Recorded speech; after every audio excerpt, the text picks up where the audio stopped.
Hello students, आज हम हमारी कक्षा 3 की हिंदी पाठ्य पुस्तक का 8वां अध्याय पढ़ेंगे। यह एक कविता है और जिसका नाम है गीत यहाँ खुशहाली के। और ये किसान परिवेश पर आधारित एक कविता है जो किसान के जनजीवन से हमें अवगत करवाएगी। चलिए पढ़ना शुरू करते हैं।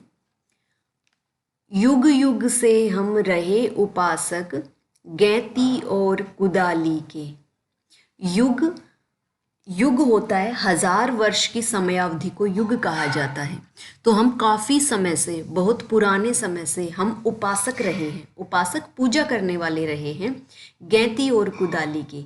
गैती और कुदाली एक तरह के खेती में इस्तेमाल होने वाले, खेती बाड़ी में इस्तेमाल होने वाले उपकरण हैं। ये फावड़े नुमा होते हैं और इनसे मिट्टी खोदने, गड्ढा खोदने का काम किया जाता है।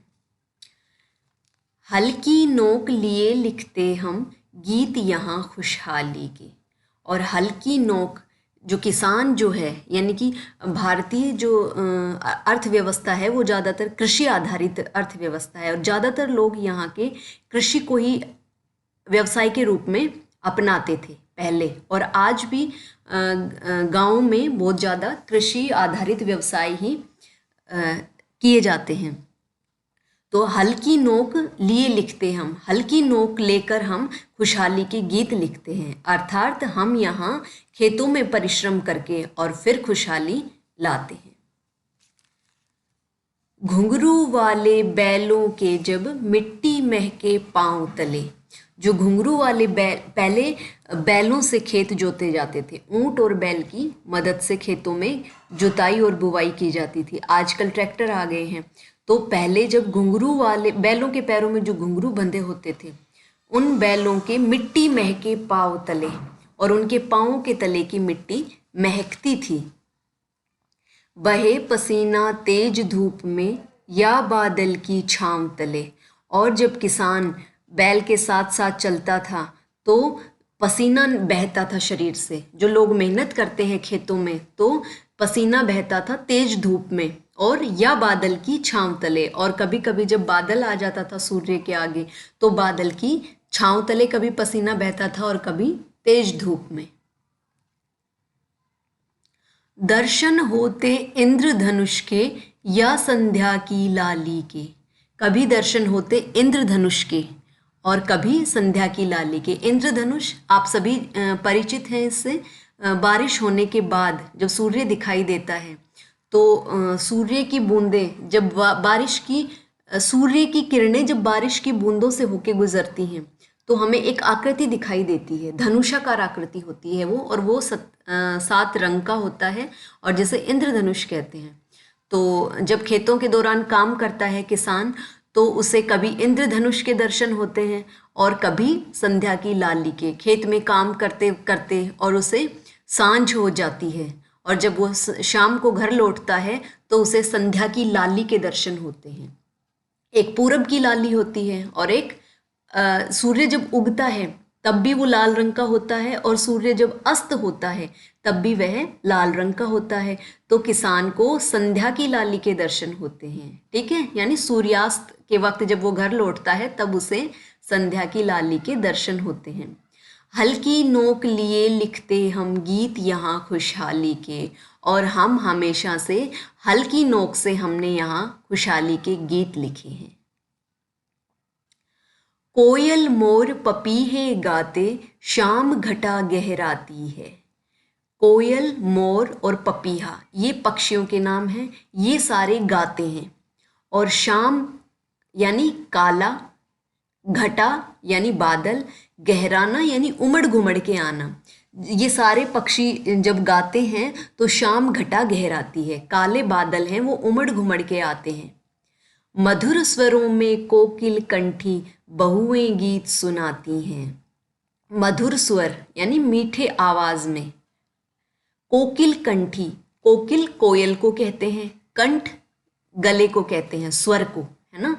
तो मधुर, जिनका कोयल जैसा जिनकी आवाज है, जिनका कंठ है, तो ऐसे मीठे स्वर वाली कोकिल कंठी बहुएं यानी जो खेत में काम करने वाली औरतें हैं वो जब गीत गाती हैं तो इतना मीठा गीत गाती हैं वो, ठीक है। तो कवि कह रहा है कि कोयल मोर पपीहे गाते हैं तो काली घटा उमड़ घुमड़ के आती है, और तब मधुर स्वरों में, मीठे स्वरों में कोकिल जैसे कंठ वाली बहुएं गीत सुनाती हैं।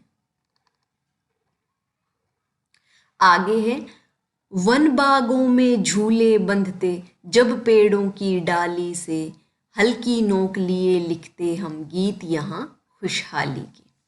वन बागों में झूले बंध जाते हैं। सावन के महीने में जब तीज का त्योहार आता है, रक्षाबंधन के आसपास, तो पेड़ों से झूले बनते हैं। और वन बागों में, वन का तात्पर्य होता है जंगल से है, और बाग उपवन को कहते हैं। तो वन बागों में झूले बंध जाते हैं पेड़ों की डाली से, हल्की नोक लिए लिखते हम गीत यहाँ खुशहाली के। ये जो पूरी कविता है ये ग्रामीण परिवेश पर आधारित कविता है ना। आप लोगों ने भी देखा होगा, झूला तो देखा होगा पेड़ों से बंधा हुआ, है ना। हालांकि आजकल शहरों में ये सब नहीं होता है, लेकिन शहरों में भी पार्क में झूले तो होते हैं, लेकिन ये अलग बात है कि वो पेड़ों पे न बंध कर वो लोहे की रोड से बंधे हुए होते हैं, है ना। चलिए आगे चलते हैं। पर्वत पर से नदी उछलती मैदानों में आती है। पर्वत पर से नदी, भारत में बहुत सारी नदियां भी प्रवाहित होती हैं। तो कवि कह रहा है कि पर्वत पर से नदी उछलती हुई और मैदानों में आती है। हरियाली की चूनर धानी खेतों में लहराती है। हरियाली मतलब जो हरा भरा है, खेतों का जो हरा भरापन है, उसकी चूनर, चूनर यानी ओढ़नी, धानी ये एक रंग है। तो हरियाली की धानी रंग की चुनर खेतों में लहराती है, खेतों में लहरा जाती है। ऐसा लगता है जब खेत हरे भरे होते हैं, फसल जब खेतों में तैयार रहती है, तो ऐसा लगता है जैसे हरियाली की कोई धानी रंग की चुनर लहरा रही हो, कोई ओढ़नी लहरा रही हो, ठीक है। मोती जैसे दाने हंसते हर गेहूं की बाली के, हल्की नोक लिए लिखते हम गीत यहाँ खुशहाली के। मोती जैसे पर्ल कहते हैं ना, सफ़ेद रंग का एक होता है मोती। तो जो गेहूं की बाली के जो दाने होते हैं, जब वो पक जाते हैं तो मोती जैसे दाने हंसते हैं, है ना। उनकी तुलना मोतियों से की गई है। मोती जैसे दाने हंसते हर गेहूं की बाली के, और हल्की नोक लिए लिखते हम गीत यहाँ खुशहाली के।